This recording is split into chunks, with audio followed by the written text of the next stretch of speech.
Boa noite, amados. Glória a Deus. Pergunte ao irmão que está ao lado se ele está feliz. Diga, se você está feliz, dá um sorriso aqui para mim. Glória a Deus. Hoje é dia de ceia, então quero ter uma meditação mais curta. Quero ler duas palavras. Primeiramente, vamos abrir em 1 de Samuel. 1 de Samuel, vamos ver capítulo 5.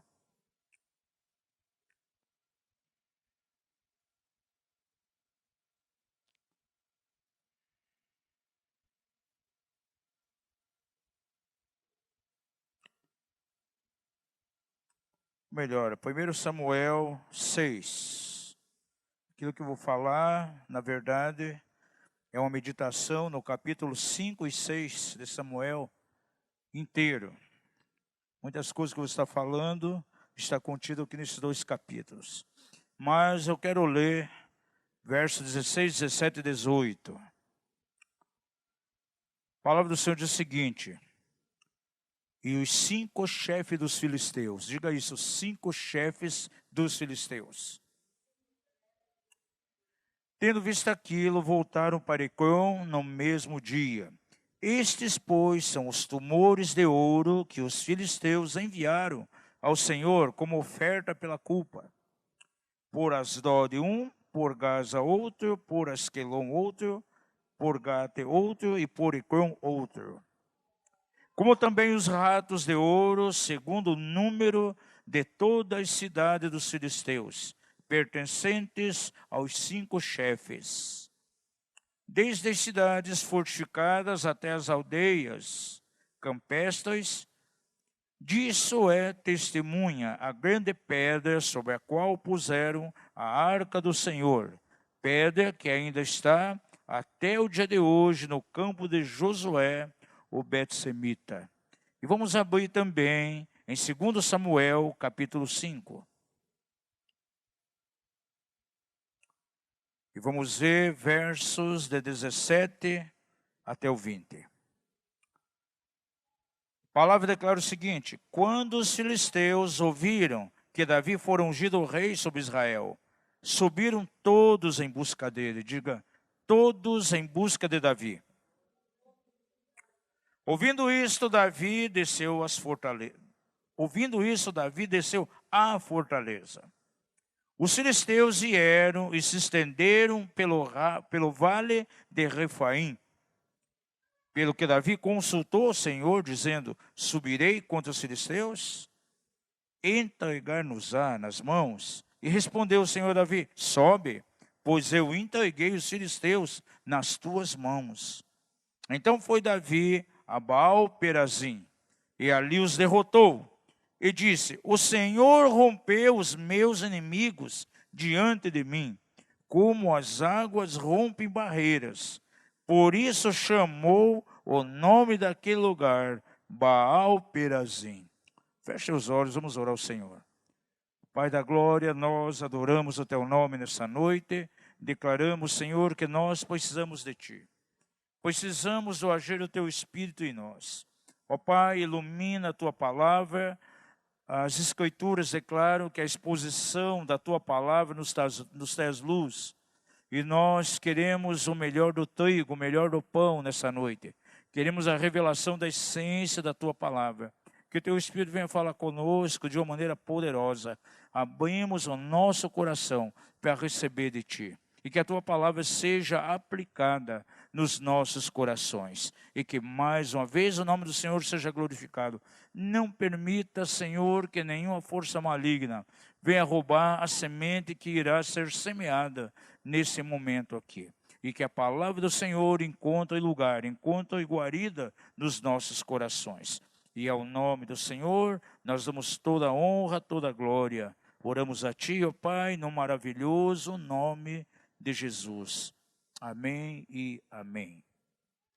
Amados, esse capítulo 5 do segundo livro de Samuel aqui, ele é muito importante e mostra algo poderoso diante de nós. Porque exatamente o momento em que Davi ia sentar no trono para reinar sobre Israel, era o cumprimento daquela palavra profética, da semente profética que ele recebeu ainda muito novo dentro da casa de seu pai, quando Samuel tomou o chifre cheio de óleo, derramou sobre a sua cabeça e ungiu ele para rei sobre a nação. Estava sendo inaugurado ali um novo tempo, uma nova dinastia. Você sabe muito bem, Davi passou por todo o processo, teve que morar em 5 cidades, e o Senhor, através do seu Espírito, foi ensinando Davi a se portar verdadeiramente como rei. Foi ensinando Davi, preparando Davi para reinar. E agora chega o momento dele entrar no cumprimento daquela palavra profética, esse destino se cumprir na vida dele. E de imediato, quando chega a notícia que ele estava sendo ungido rei, para assumir a posição real sobre todo Israel, a Bíblia registra que os inimigos se levantaram, os filisteus. 5 chefes, 5 cidades se levantaram de maneira terrível para impedir que aquilo viesse a acontecer. Eu pergunto a vocês, quantos das pessoas que estão aqui têm uma promessa de Deus registrada lá no teu coração? Quantos de vocês já receberam aí uma promessa, uma palavra profética de Deus? Deus já colocou diante de você um destino, mostrando aquilo que vai acontecer amanhã depois. Eu creio que todos aqui. Agora, uma das coisas que o inimigo faz é levantar barreiras para que nós não venhamos a alcançar o nosso destino. Diga ao vizinho que está ao lado aí, diga assim para ele, sobre a tua vida há uma semente de destino. Deus colocou em teu coração uma semente de destino. Eu não sei quando essa semente foi colocada, mas um dia Deus projetou algo na tua vida. Mostrou algo que vai acontecer. Agora, muitos cristãos não conseguem chegar, na verdade, no centro do propósito de Deus. Não conseguem experimentar aquilo que o Senhor demonstrou a eles um dia. E com Davi agora, quando ele vai reinar, 5 inimigos se levantam. Eu já tenho falado aqui que há muitas experiências que estão registradas lá no Velho Testamento, que elas são figuras, algumas realidades espirituais para nós. A Bíblia nos mostra claramente, quando você estuda o Velho e o Novo Testamento, existe uma lei de paralelos. Aquilo que nós vemos no Velho Testamento, de uma forma natural, no aspecto natural, há uma verdade espiritual escondida ali, algo que o Senhor quer nos ensinar. E nessas 2 escrituras aqui, há algo que o Senhor quer nos ensinar de maneira profunda nessa noite. Vamos ver novamente aqui a segunda passagem. Diz aqui, quando os filisteus então ouviram, sabendo que Davi fora ungido agora, a terceira unção, para reinar sobre todo Israel, subiram todos. Quando fala todos aqui, está falando daqueles 5 chefes, aqueles 5 reis que nós lemos lá na primeira passagem. O chefe da Asquelon, o chefe de Asdod, o chefe lá de cada uma daquelas cidades, todos eles se levantaram contra Davi. E cada uma daquelas cidades fala acerca de um inimigo que você tem que vencer para poder entrar no teu destino. Cada um deles representa algo que nós temos que vencer na nossa vida. Então esse texto, quando diz, todos se levantaram em busca dele, está falando sobre aqueles 5 chefes daquelas cidades que se levantaram contra Davi, em busca dele. Agora, Davi, quando viu que esses inimigos estavam vindo, a Bíblia diz que ele desce a fortaleza. E os filisteus vieram e se estenderam pelo vale de Refaim. Agora, Davi ele fez algo. Verso 19 diz que ele foi buscar o Senhor, consultar o Senhor. E consultou o Senhor. Subirei contra esses filisteus? Subirei contra essas 5 cidades? Contra esses 5 chefes? Eles serão entregues nas minhas mãos. E a palavra do Senhor veio de imediato e direta a Davi. Sobe, pois eu entregarei os filisteus nas tuas mãos. Então foi Davi a um lugar chamado Baal-Perazim. E ali, então, Davi os derrotou. E ele declara, o Senhor rompeu os meus inimigos diante de mim, como as águas rompem as barreiras. Por isso chamou o nome daquele lugar Baal-Perazim. Essa palavra Baal-Perazim, ela tem um significado muito interessante. Significa lugar de rompimento, ou Senhor do rompimento. Agora, o que é o rompimento? É aquele momento em que você vislumbra a intervenção de Deus tão grande na tua vida. De repente, Deus faz uma promessa, projeta algo para você. Aí você nota que há tantas amarras, há tantas barreiras se levantando, mas você persevera em oração, se busca a Deus, e de repente você vê a mão do Senhor agindo de uma maneira tremenda. E tudo aquilo que se levantava, toda barreira é colocada por terra, e você chega exatamente onde Deus queria que você chegasse. O destino se cumpre na tua vida. E eu creio que muitos de nós aqui, quantos de vocês, nesses dias, precisam experimentar esse rompimento? Você chegar a esse lugar de Baal-Perazim, onde as barreiras que se levantaram contra você, para que não se cumpra o propósito de Deus, para que você não chegue naquilo que Deus quer, essas barreiras têm que cair por terra. E elas caem por terra quando você experimenta um tempo de rompimento. E Davi pôde declarar, né?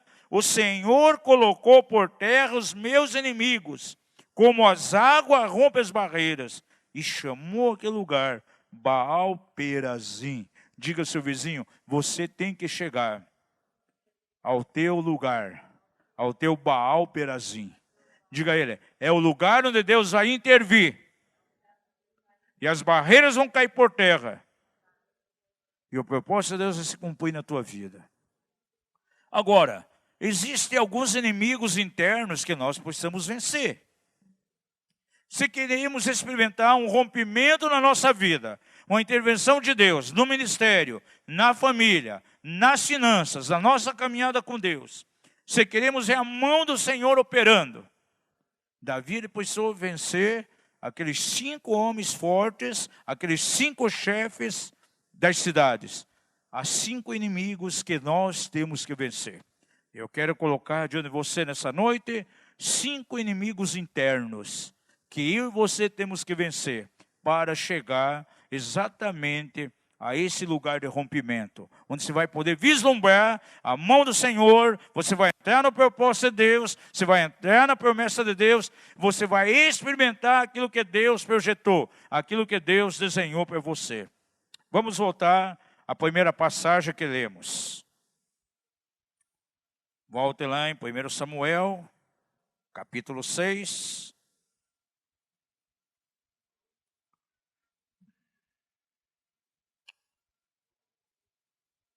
Diz aqui, os 5 chefes dos filisteus, verso 16. Quando viram aquilo, eles foram lá para Ecrón, no mesmo dia. E esses, pois, são os tumores de ouro que os filisteus enviaram ao Senhor, como oferta pela culpa. Aí é relatado aqui as 5 cidades que se levantaram contra Davi, com seus chefes. Primeira cidade de Asdod, Gaza, em terceiro lugar Asquelon, Gate e por último Ecrón. Esses 2 capítulos aqui, os 5 e 6, os capítulos inteiros, falam sobre essas 5 cidades. Agora, cada uma das cidades aponta para algo na nossa vida pelo significado delas. Eu já tenho falado com os irmãos aqui da casa, que para mim é muito importante nome de cidade, lugares físicos, números, porque há uma simbologia ali. E à medida que você vai vendo o significado dessas palavras, tanto no grego como no hebraico, há muita coisa que o Espírito Santo vai ministrando ao coração. E essa palavra tem ministrado por anos ao meu espírito de maneira tremenda. Há muitos anos atrás ministramos esse assunto até numa reunião de Silce. Terminamos um Silce falando sobre isso.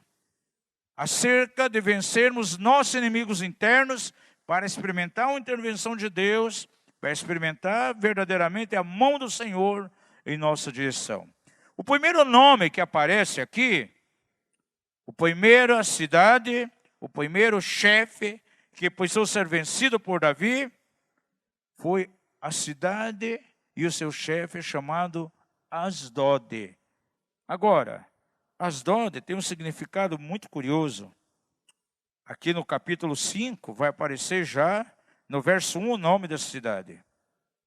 Asdode no hebraico quer dizer cidade edificada na montanha, ou casa edificada sobre um monte.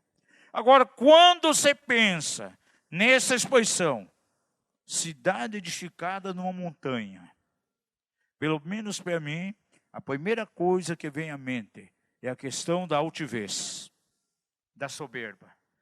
A Bíblia muitas vezes fala acerca dos lugares altos que devem ser derribados. Quando o povo de Israel ia para conquistar uma nação, a primeira coisa que eles tinham que fazer era derrubar os altos. Diga comigo, altos na Bíblia sempre significa soberba e orgulho. Amados, e o primeiro inimigo que vai impedir alguém de chegar ao cumprimento do propósito de Deus, há pessoas que, na verdade, precisam que alguma coisa aconteça na vida dele, e muitas vezes isso está tão distante dessa pessoa, porque se levanta no interior dele um inimigo poderoso chamado soberba, chamado orgulho. Diga comigo, um orgulhoso jamais vai conseguir chegar ao cumprimento do seu destino. Veja, quantas pessoas recebem uma palavra profética, vem um profeta de Deus, impõe a mão sobre ele, ministra algo poderoso, de repente está numa reunião, há um manto profético, o Espírito do Senhor está movendo ali, ele recebe uma semente no coração dele, e o Senhor projeta aquilo que vai acontecer. Aí passa 5 anos, 10 anos, ficou simplesmente naquela profecia, nunca aconteceu nada. E alguns ficam tão felizes, vão lá, até anotam, fazem a anotação, e aquilo não passa de um projeto anotado num papel, e ele nunca chega ao cumprimento daquilo. Por que muitas vezes uma palavra profética é abortada na vida de alguém? Ah, não, é uma falha no profeta, eu acho que ele se equivocou, aquela palavra não era para mim, era para outra. Não, era para ele mesmo. Agora, por que não chegou o cumprimento? Por que não houve um rompimento? Porque muitas vezes o coração dessa pessoa está cheio, está repleto de orgulho. E o primeiro inimigo que Davi teve que derrotar foi Asdode, e o chefe da cidade de Asdode. E um dos primeiros inimigos para entrar no cumprimento do propósito de Deus que eu tenho que vencer é o orgulho. E é um dos problemas mais sérios dentro da igreja em nossos dias. A igreja do Senhor toda a terra, ela está enfrentando uma guerra contra um espírito terrível. O espírito de Leviatã. Lá em Jó diz que Leviatã, ele vê tudo aquilo que é alto. E ele é o rei dos filhos da soberba. Por 2 anos seguidos, no Congresso de São Paulo, no Ministério da Doutora Neuza, eu falei sobre a atuação do espírito de Leviatã. Um ano falei no campo da libertação, porque muitas pessoas não são libertas em algumas ocasiões, porque muitas vezes o orgulho impede ela de ser completamente liberta. E meditamos lá, vimos 10 características do espírito de Leviatã, prendendo, amarrando as pessoas. Aí no ano seguinte nós fomos e ministramos novamente sobre Leviatã, mostrando como o Leviatã pode bloquear, impedindo que alguém flua no ministério. Como o Leviatã ataca os ministérios. Ele disse, olha, esses assuntos aí, Levi, você tem que pegar em todo lugar que você for. Não só aqui no Brasil, mas viagens que faz fora. Pega isso nas igrejas, porque esse é o problema dentro da igreja hoje. Qual? Orgulho. Gente, e uma das coisas mais terríveis que você percebe, que a pessoa orgulhosa, geralmente, ela não admite que é orgulhosa. Na mente dela, ela pensa que é a pessoa mais humilde. Agora, a humildade, amados, e orgulho, consiste no estado de ser. Diga isso. Orgulho não está posicionado naquilo que uma pessoa tem ou deixa de ter. É um estado dentro dela. Porque eu, particularmente, amados, eu conheço pessoas muito prósperas mesmo. mas jamais ela ostenta aquilo que tem. Você convive com ela, parece que não tem basicamente nada. Aí você vê umas pessoas que basicamente não tem nada, mas o coração está cheio de orgulho. É tipo de pessoa que não tem onde cair morto, mas as dores está ativado dentro dele, porque é super orgulhoso. Abre a sua Bíblia lá na primeira carta de Pedro, capítulo 5, verso 5. Aí diz de maneira tão clara que o Senhor dá graça a quem? Ao humilde. Mas resiste a quem? Os soberbos. E eu já vi, amados, pessoas sendo resistidas por Deus. Sabe por quê? Por causa da soberba. Até líder de igreja, apóstolo, você poderia ter um tempo de aconselhamento, ministério. Eu não sei o que está acontecendo, sinto o meu ministério tão bloqueado, eu tenho tantas promessas, mas nada se cumpre, nada acontece. Você poderia fazer comigo aí um tempo de libertação? Aí você vai falar com a pessoa, gente, o coração dela está cheio de orgulho. Aí eu tenho que olhar para essa pessoa e dizer, meu irmão, não é o diabo que está te resistindo. Quem está te resistindo é o próprio Deus. Porque se o Senhor não agir com você, meu amigo, você vai se arrebentar. Porque teu coração está cheio de orgulho. Diga ao seu vizinho, o orgulho é o inimigo número 1 que você tem que vencer. A palavra do Senhor declara, Provérbios 16, 18. A soberba precede o quê? A destruição. E a altivez de espírito antecipa o quê? A queda. Eu tenho estudado a vida de alguns grandes evangelistas, amados, que operaram sinais tremendos. Há um irmão aí chamado Robson Liardon, a especialidade dele é estudar e fazer uma descrição dos sucessos da vida de grandes homens de Deus e evangelistas. E escreveu aí uma série de livros chamados Generais de Deus. Aí você começa a ver a vida daqueles generais. Deus fez coisas tremendas, Deus tinha projetos extraordinários, mas a maioria deles simplesmente puderam experimentar só o começo, só as premissas de todo o propósito. Deus fez coisas grandes, mas queria fazer maiores ainda. E por que essas obras maiores não aconteceram através deles? Porque o inimigo do orgulho se levantou no interior deles e tiveram um fim muito ruim. Alguém pode abortar todo um projeto de Deus na sua vida se ele não tratar com as dores que está levantado dentro dele. E foi o primeiro inimigo que Davi venceu. E é o primeiro inimigo que você tem que vencer. É o orgulho. O orgulho impede alguém de experimentar um rompimento na sua própria vida. E talvez quantos de nós estamos esperando aqui da parte do Senhor uma intervenção, um tempo de rompimento, um tempo que o Senhor se manifeste e todas as barreiras sejam colocadas por terra. Se há orgulho no meu coração, se há soberba, na verdade, essas barreiras não serão colocadas por terra. E vai impedir de eu ter sucesso, vai impedir de eu caminhar. Há ministérios que estão cheios de barreiras por causa do estado do coração dele. Precisa haver, na verdade, humildade. Diga uma vez mais, o orgulho pode levar alguém a abortar todo um plano, todo um projeto de Deus. Agora, aparece aqui o segundo inimigo. Primeiramente Asdod, depois o segundo inimigo que se levanta com Davi, verso 17. Gaza. Essas 5 cidades eram as 5 cidades principais dos filisteus. E a cidade de Gaza era a mais importante de todas elas, porque naqueles dias era a capital ali dos filisteus. Então, como capital, Gaza, ela fala acerca de governo. Diga isso, a cidade de Gaza era a cidade de governo. E foi o segundo inimigo que se levantou contra Davi e ele teve que vencer.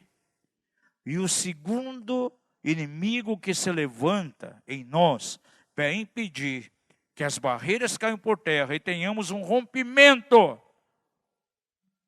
É o nosso egoísmo que se levanta dentro de nós, no nosso interior, e queremos governar as nossas próprias vidas. Amados, eu já tive desejo algumas vezes, se eu pudesse, eu queria inventar uma vacina para vacinar ovelhas que querem ser dona dela mesma. Você viu pessoas que querem ser dona do seu nariz? Por exemplo, há pessoas, vou ser bem claro aqui, amados. Diga ao seu vizinho, Deus está falando com essa casa aqui. Você é bem sincero, vou abrir o meu coração. Tem pessoas que resistem a participar em célula, gente. Por quê? Porque ela sabe que vai ter um líder lá na célula e vai cobrar dela algumas coisas. Então, para ela, muitas vezes é muito cômodo não fazer parte de uma célula. Eu sei que a partir do momento que ir para a célula vai ter um governo sobre mim, vai ter alguém me cobrando, vai ter alguém me orientando, e eu já não vou poder fazer mais o que eu quero. As pessoas resistem à autoridade. E um dos sinais nos últimos dias, amados, é a resistência à autoridade espiritual. Pegamos aqui na casa 3 domingos falando sobre a autoridade espiritual. O reino de Deus, ele está estruturado, posicionado em autoridade. Qual é a característica do reino das trevas? Anarquia, onde as pessoas querem governar a si mesmas, ter um autogoverno. Então, Gaza fala exatamente da disposição que eu tenho que ter de não governar mais a minha vida e caminhar debaixo do governo de Deus. Sabe por que muitas coisas acabam dando errado na vida de alguns irmãos? Porque eles querem governar a si mesmo. Eles não querem o governo de Deus. Agora, na casa de Deus, a igreja, como que flui a autoridade de Deus? Através de pessoas, através de ministérios. E quantas orientações a palavra dá? Obedecei a vossos pastores, por quê? Porque eles velam pelas vossas almas. Toda alma esteja sujeita às autoridades. Reconheçais aqueles que presidem sobre vós. Presidir, o que significa? Vem de presidência, de uma autoridade. E hoje em dia, quantas pessoas estão sendo impedidas de entrar no melhor de Deus, uma barreira se levanta, porque ele não consegue vencer a si mesmo. Gente, Jesus falou lá no Evangelho de João de uma maneira tão clara. No mundo tereis aflições, mas tende bom ânimo, eu venci o mundo. E quando Jesus diz isso, ele está dizendo, tende bom ânimo, eu conquistei o mundo e vocês podem conquistar também. Agora, quem quer governar a si mesmo, ele vai ter muita dificuldade de conquistar. As circunstâncias ao redor dele é que vão vencer a vida dele. Diga ao seu vizinho, você tem que caminhar debaixo do governo de Deus. Quem nos governa? Romanos declara, se somos filhos de Deus, somos guiados por quem? Pelo Espírito Santo. Pergunte ao seu vizinho da direita e da esquerda, você é filho de Deus? Diga a ele, quem te guia? Se somos guiados pelo Espírito Santo, amados, eu não posso guiar a mim mesmo. Quem é guiado não se guia. Diga isso, quem é guiado não se guia. Se eu não permito a guia do Espírito Santo na minha vida, eu vou perder o melhor de Deus. Quem sabe aquela linda palavra profética, aquela visão que ele deu, extraordinário de algo que ia acontecer na minha vida, simplesmente vai ser só um registro na memória, vai ser simplesmente um papel com aquela anotação, e eu nunca vou ver isso acontecendo. Se Davi não vencesse esses 5 inimigos, essas 5 cidades, ele não se assentaria para reinar naquele trono. E a Bíblia diz que quando vem o cumprimento dessa palavra, de imediato aqueles inimigos se levantam. E eu tenho certeza que quando Deus projeta algo em nossa direção, esses 5 inimigos vão se levantar na nossa vida. E se eu não vencer como Davi venceu, eu não vou alcançar o cumprimento do propósito de Deus. Diga comigo, eu preciso vencer o orgulho no meu coração. Eu preciso vencer a predisposição de querer governar a minha vida. Gente, o reino de Deus é algo muito sério. O reino de Deus, ele é cheio de maravilhas, de bênção. Mas aquilo que diz respeito a nós entramos para esse reino perdendo. Jesus falou de maneira bem clara: aquele que não perder a sua vida e não tomar a sua cruz, não pode ser meu discípulo. Aquele que ama a sua vida, perdê-la. Sabe o que significa isso? É perder os meus direitos, os meus achismos. Olha só, nós tivemos aqui as ministrações de casais. Em quase todas as ministrações que houveram aqui, de maneira bem clara, veio uma ênfase: o casamento é um eterno CD. Se o marido e a esposa não tiver a visão da cruz, vão viver constantemente em choque e atrito. Se o clima ali está ficando pesado, o que a outra parte tem que fazer? Leva lá para a cruz, vai para a cruz. Morra naquele momento. Ceda naquele momento. E amanhã depois, no outro dia, quem vai ter que ceder a outra parte? A coisa está ali em ebulição. É momento de ver a cruz. Espera aí, eu não governo a mim mesmo. Porque a maioria dos cônjuges, amados, eles querem ter o quê?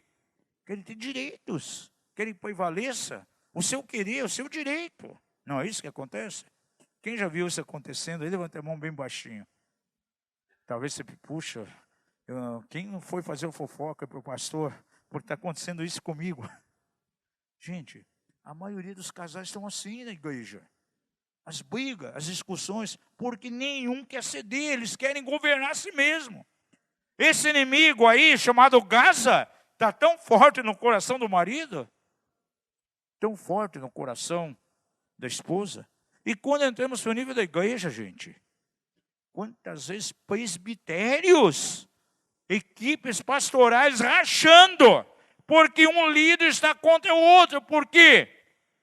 Porque cada um quer que prevaleça aquilo que está no coração. Não, tem que ser assim, não, tem que ser assim. A choque, vem racha, vão embora. Por quê? Cada um quer governar a si mesmo. Diga ao seu vizinho, você não pode governar você mesmo. Eu creio que aqui nessa casa, nós vamos começar a fazer uma pesquisa com os irmãos e vamos olhar como está a orelhinha dele. Opa, essa aqui está furada. Nós temos que ser servos de orelha furada, gente.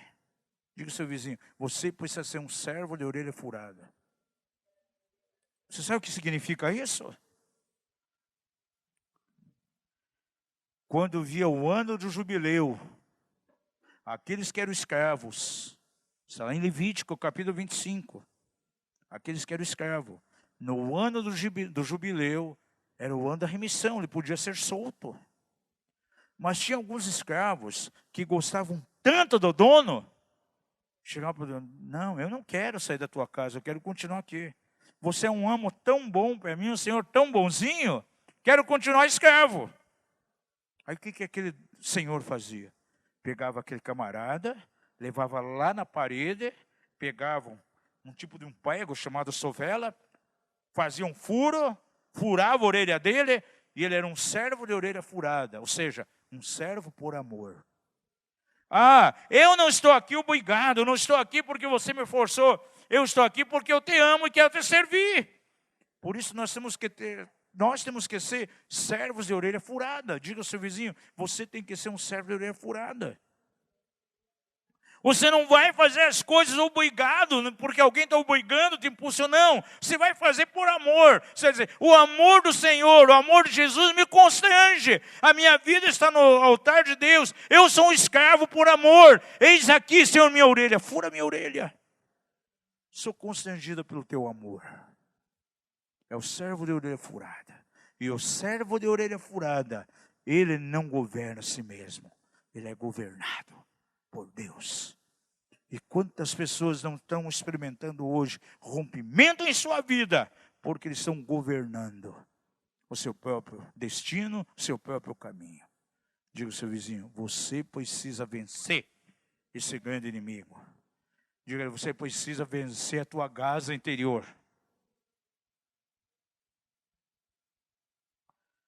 Amados, eu vejo até os guerreiros.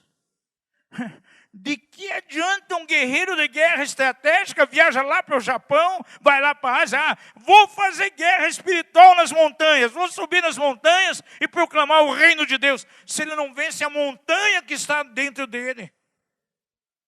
Não vence nem ele mesmo, como vai fazer guerra espiritual, gente?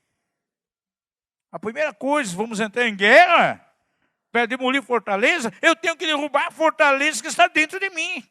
Se Gaza não for destruída, colocada por terra, e o diabo conhece quem é quem. Quantos orgulhosos, pessoas que governam si mesmos, muitas vezes nem estão debaixo da autoridade espiritual, querem viajar para as nações aí, fazer guerra. Quando volta, filho está doente, lar arrebentando, se separam, vem divórcio, bate carro, assalta a casa, um monte de coisa. Por quê? Ele não está vencendo o seu próprio coração. Ele continua governando a sua vida. Guerra espiritual tem os seus protocolos. Terceiro inimigo que aparece aqui, Asquelon. Agora, Asquelon tem um significado um tanto curioso. No original hebraico, Asquelon significa desejo de possuir, desejo de ter, cobiça. E a cobiça é um inimigo tão terrível que se levanta dentro de alguém e pode ser uma das barreiras mais violentas que vai impedir ele de chegar ao cumprimento do propósito de Deus. E muitas vezes os corações estão cheios de cobiça, gente. Agora, a cobiça ela pode ser por coisas materiais, mas ela pode ser cobiça por um título. Tem gente que almeja os títulos eclesiásticos, pessoas que almejam a honra dos homens. Diga você vizinho, cuidado com a honra dos homens. E a pessoa que tem tanta cobiça, ela não consegue vencer Asquelon dentro dele, a vida dele é regida por cobiça. Ele vai a um ministério porque ele vê uma chance de dentro desse ministério ganhar alguma coisa e ter um nome ali dentro. A mim me impressiona a vida de alguns homens de Deus na Bíblia. Aí eu entendo porque quando o anjo do Senhor se manifesta a Daniel, chama ele de homem muito amado. Gente, você já imaginou receber um comercial da boca de Deus, um adjetivo desse? O próprio Deus fala, você é um homem muito amado. Agora, veja o comportamento de Daniel. Era um homem que jamais se preocupou em termos de cobiça ou ganhar ou ser alguma coisa. E essa atitude de Daniel confronta diretamente com atitudes e corações de pessoas, até líderes que estão dentro da igreja hoje. Estude lá o livro de Daniel. Ele começa a receber revelações de sonhos. No reinado de Nabucodonosor, ele pega um lugar especial. Toda a credibilidade por parte do rei. Se você ler o livro de Daniel, fica bem claro. Nabucodonosor se dobra diante de Daniel, gente. Porém, quando Nabucodonosor deixa de reinar, as coisas mudam. O filho desse rei, uma das primeiras coisas que faz é tirar Daniel. Ele é rebaixado de cargo. Já não está mais dentro do palácio real. Longe daquele lugar. Foi rebaixado ao máximo. Pergunta ao seu vizinho, você aguenta o rebaixamento? E sabe, amados, muitas vezes o Senhor vai nos rebaixar. Sabe para quê? Para ver como está o nosso coração, gente. Diz ao seu vizinho, você pode ser rebaixado muitas vezes. Para ver como está o teu coração. E há pessoas que mudam quando é rebaixado. Daniel está rebaixado por um bom tempo. Ai, numa bela noite, num jantar, vem ali um mistério tremendo. As mãos escrevendo na parede. Menel, Menel, Tequinho, Farsim.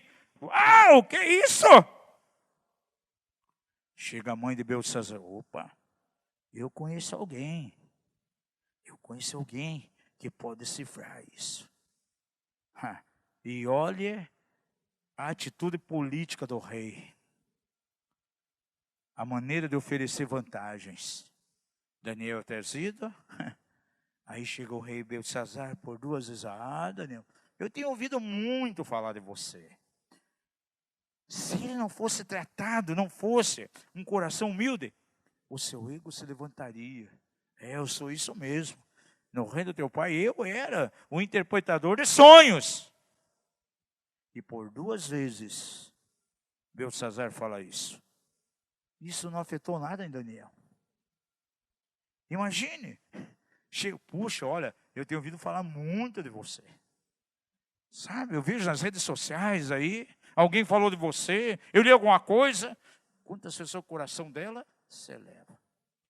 E aí ele chega e diz para Daniel, olha, eu tive um sonho aí. Eu quero te honrar, eu quero te dar presentes. E qual foi a atitude de Daniel? Disse, não, esse presente faz o seguinte, dá para uma outra pessoa. E eu vou revelar o teu sonho.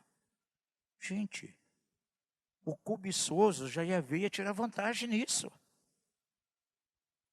Amados, a gente vai, olha, 40 anos de vida cristã, eu já vi cada coisa que você não imagina.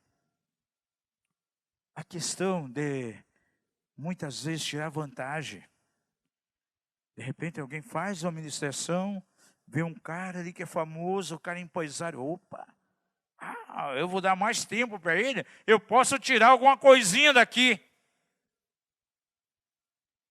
Nós já atendemos pessoas importantíssimas, que nós nem mencionamos quem é.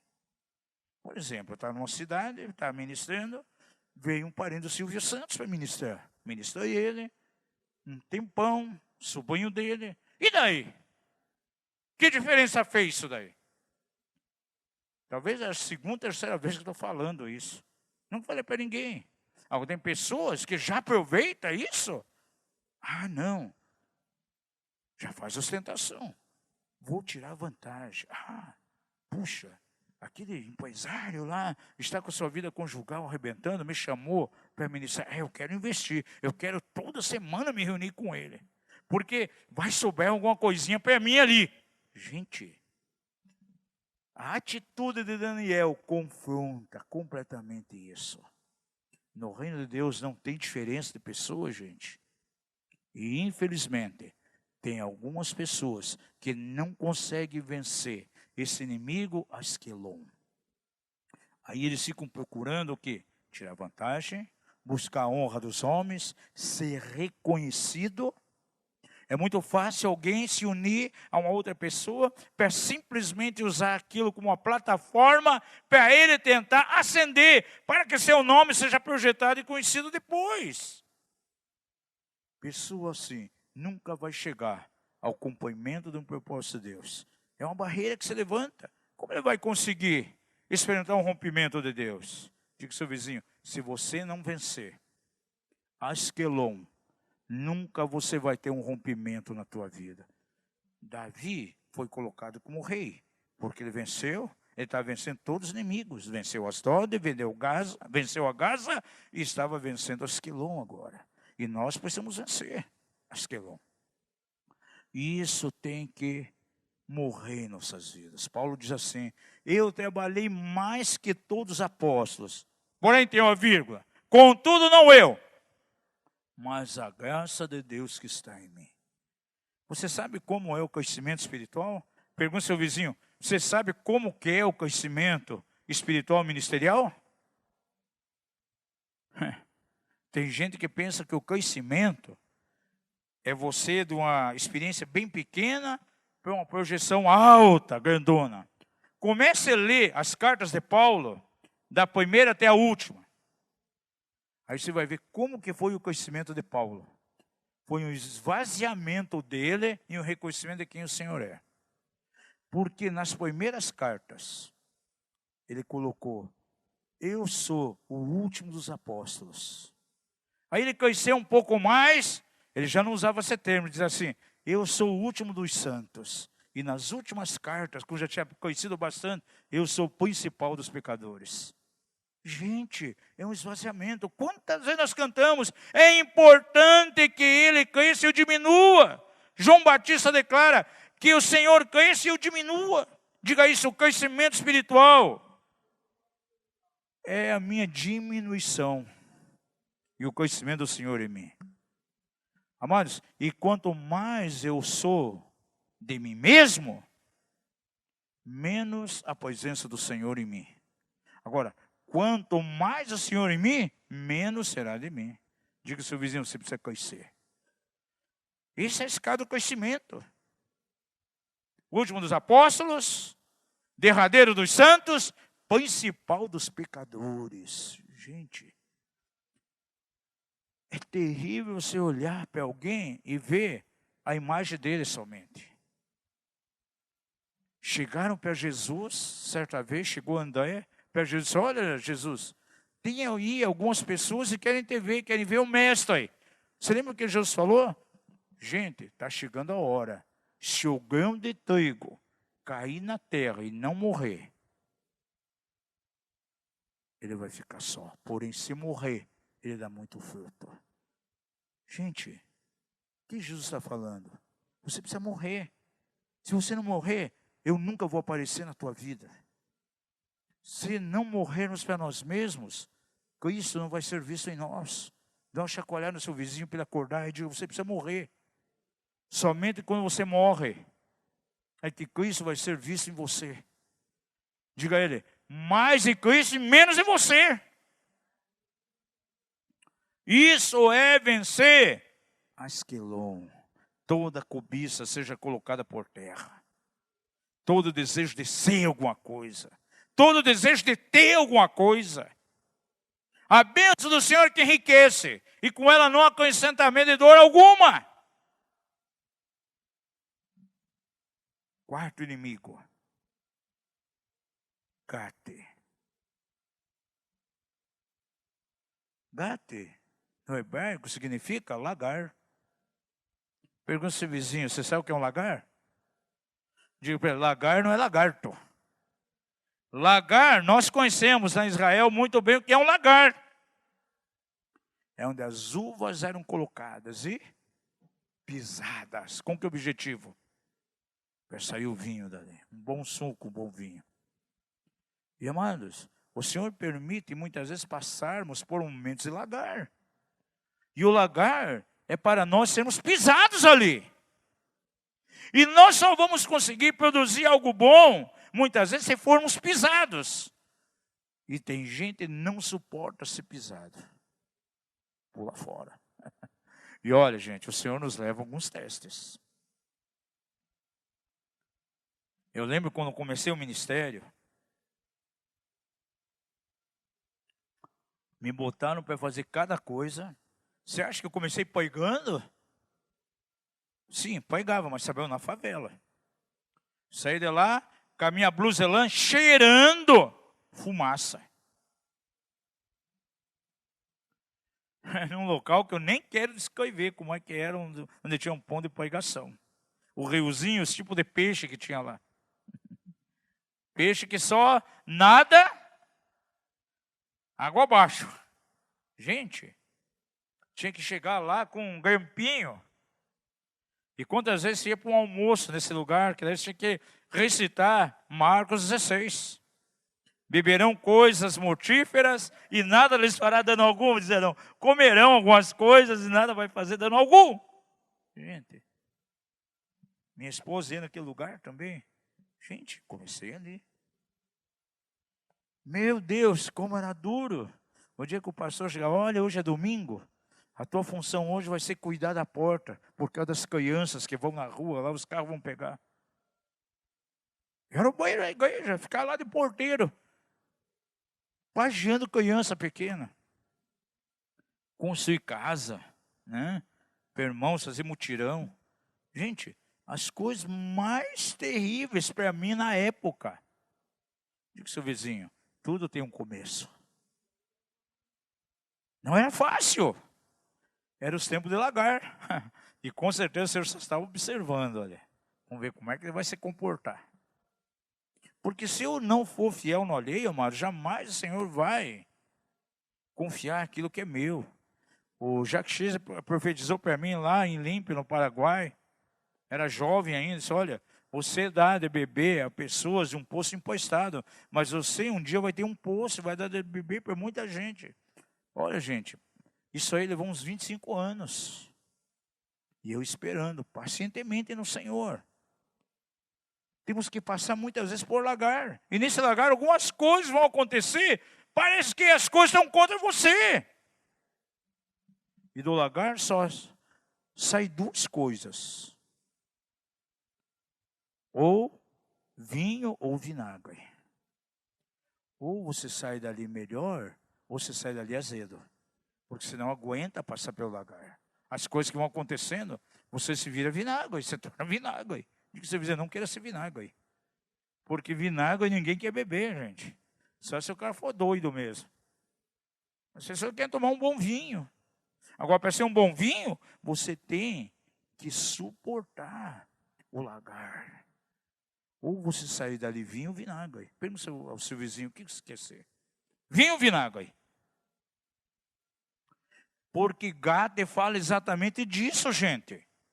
Se eu não aprender a encarar os momentos de lagar, eu não vou chegar àquilo que Deus quer. E muitas vezes falta pouquinho, o lagar vai se acabar logo, mas a pessoa se desespera e vai embora. Israel não soube experimentar os tempos do deserto, gente. Pergunta seu vizinho, você sabe por que Israel ficou 40 anos lá no deserto? Diga-lhe, porque eles quiseram. Aquele trajeto era para 14 dias, gente. Eles retardaram. Murmuravam. Imagina, eu fico imaginando Miriam, quando sai ali, tocando o tamborim ali, atravessaram o Mar Vermelho, aquela alegria exuberante. Mas tem amnésia já em seguida, porque no dia seguinte já começa a murmurar. Moisés desceu esse deserto aqui para nos matar. Tem sede e começa a murmurar. E aparece o pocinho de Mara. Eu pensava que era uma fonte enorme. Olha, eu fiquei um pouquinho decepcionado. Porque era um pocinho bem pequenininho.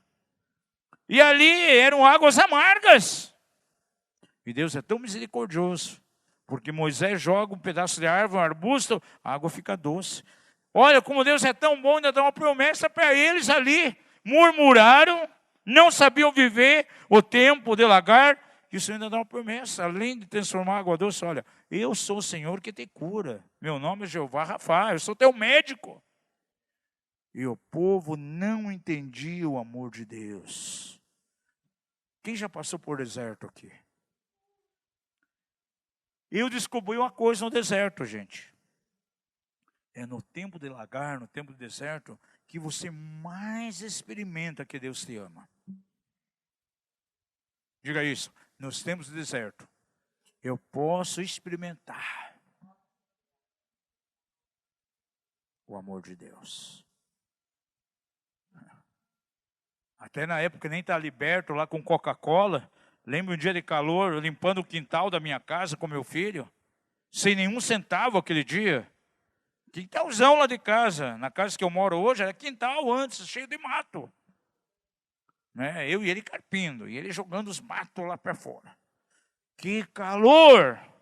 Que vontade de tomar. Isso é o clamor do não liberto. Que vontade de tomar uma Coca-Cola, um copo de Coca-Cola. Não tinha um centavo. Minha esposa foi numa mercearia, orar lá pela dona, fui medir a posição dela. Quando eu estava saindo, a dona chamou, ei, vem cá, senti que tinha que dar isso para você. Deu 12 litros de coca e 1 quilo de carne de bife. De primeira. Sabe por quê? Porque Deus opera além daquilo que pedimos e pensamos. Eu queria só coca, veio carne. Gente, e Deus cuida de nós, acontecer cada coisa. Dinheiro que achava. Diga ao seu vizinho, Deus te ama. E nos tempos de deserto, você pode experimentar de maneira tão forte o amor de Deus. Aí eu comecei a descobrir, gente, que o deserto não é tão ruim. O povo de Israel passou pelo deserto. Gente, o sapato, a roupa não envelhecia. Engraçado, o pé crescia, o sapato crescia com o pé. 40 anos, gente. Deus nos ama. E o deserto nos aproxima dele. Então, aprenda a viver nos tempos do deserto. Aprenda a viver nos tempos de lagar. Davi venceu isso. E olha, para Davi não foi fácil. Imagine quando ele ficou morando dentro da caverna por um tempo, e daí metade do outro tempo, aonde? No deserto. Adulão foi caverna e deserto. E os salmos mais lindos saía da onde? Das experiências de Davi nesse lugar. E você acha que ele se sentia angustiado? Algumas vezes sentia.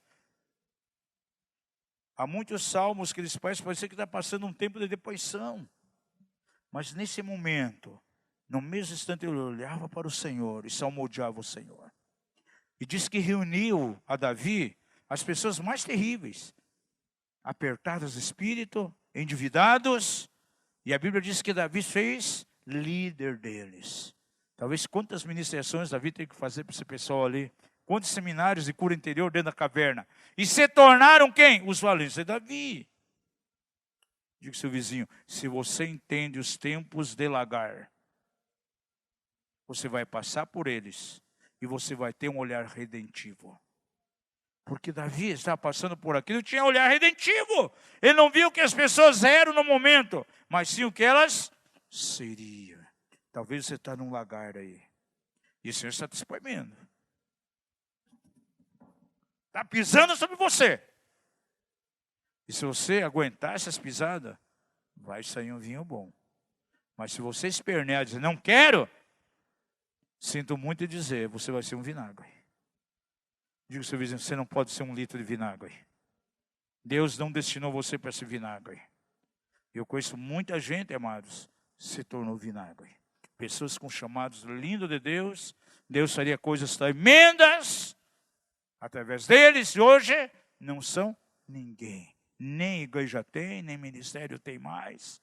Então, eu vi um líder esse tempo, estava lá com a mala vendendo livros. E um pastor, que tinha toda uma chamada. Era um presidente de uma organização a nível mundial. Quando veio a notícia, não, ele virou um vendedor de livro. Já até se separou da esposa. Disse, meu Deus, não acreditei que estava acontecendo isso com ele, até que o dia que encontrei na rua, gente.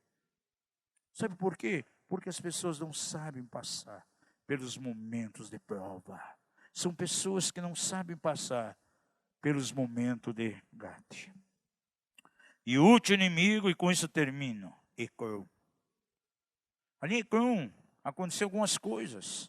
Se você estudar o livro de Reis, você vê que em Ecrón, Davi teve uma guerra tão terrível contra um principado, Beelzebul. Diga ao seu vizinho, Ecrón era o território de Beelzebul.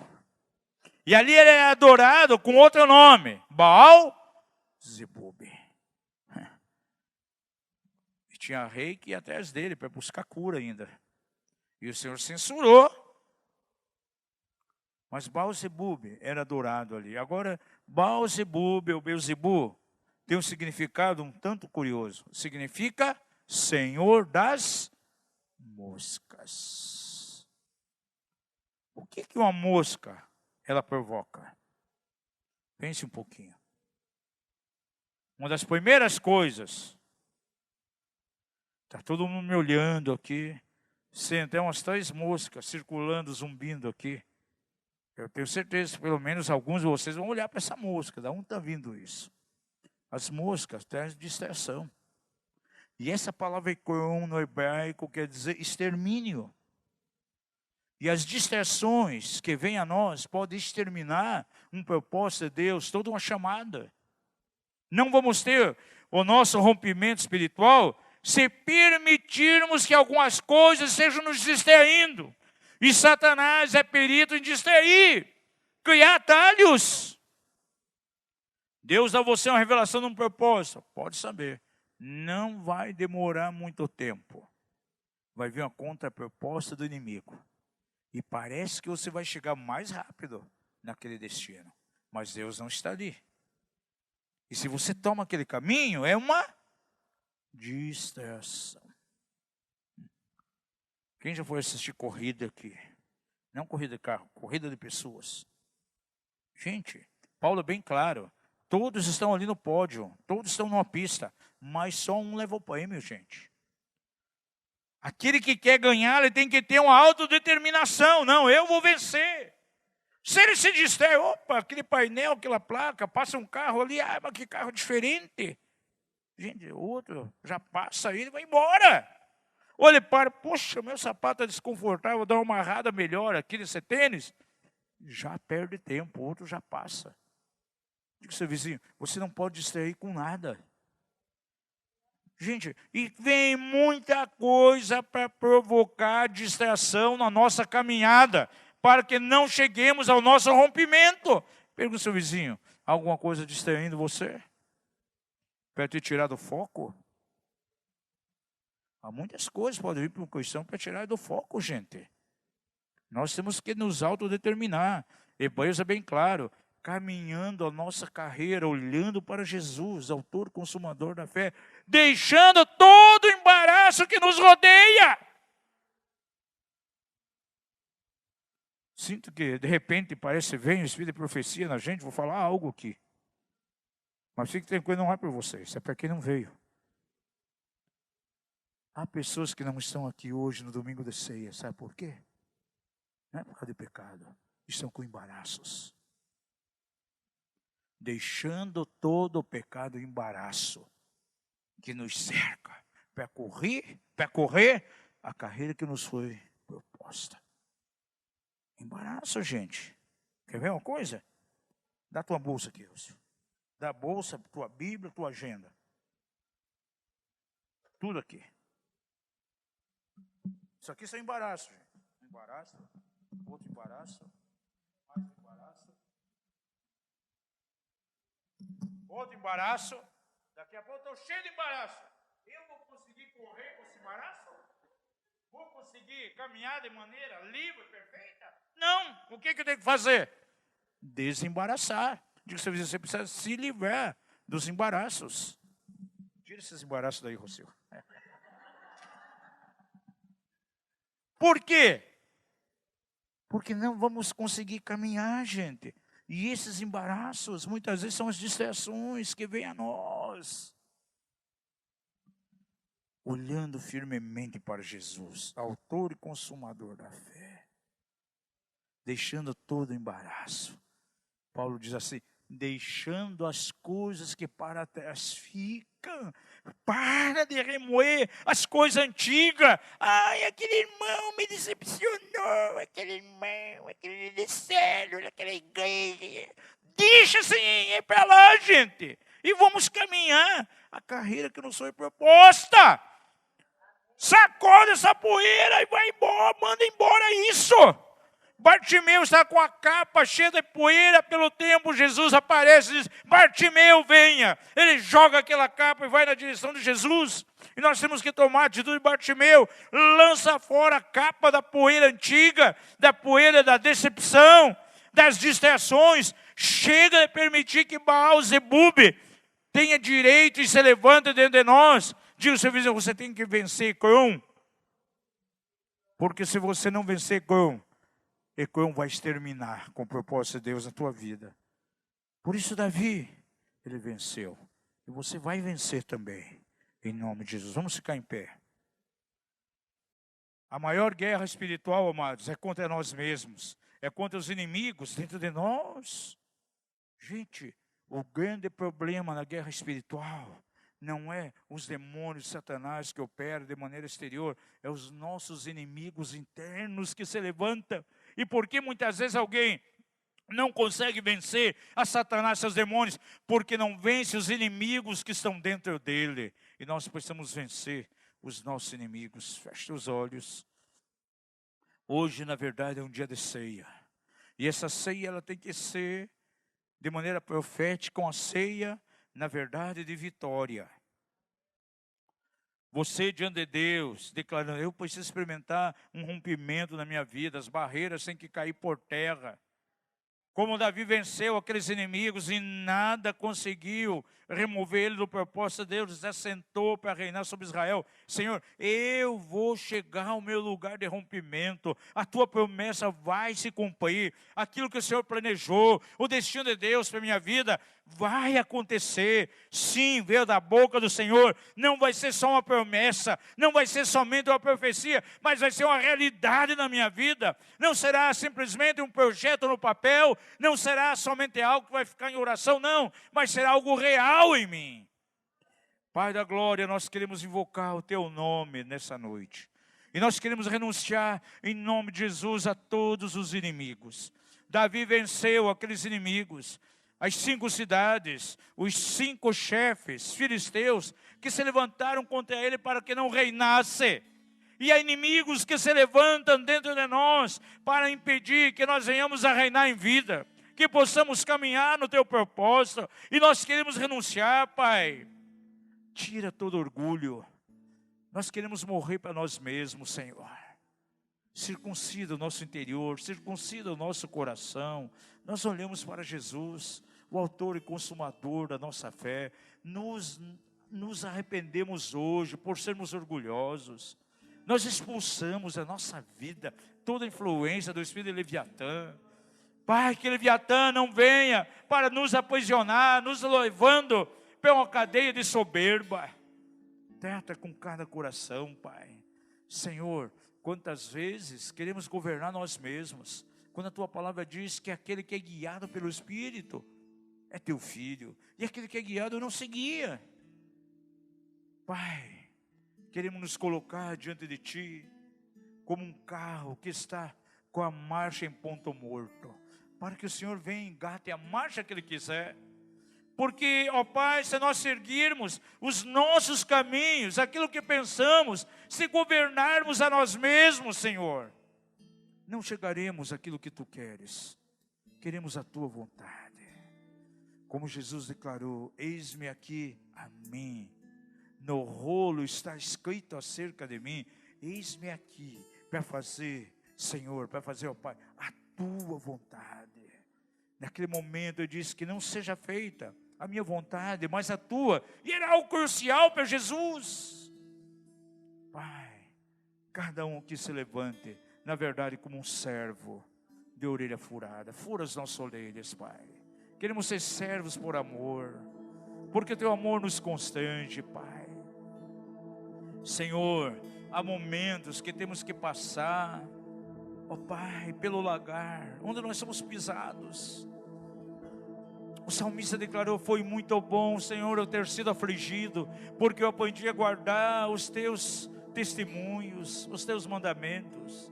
Jesus aprendeu a obediência, diz lá em Hebreus, por aquilo que Ele padeceu.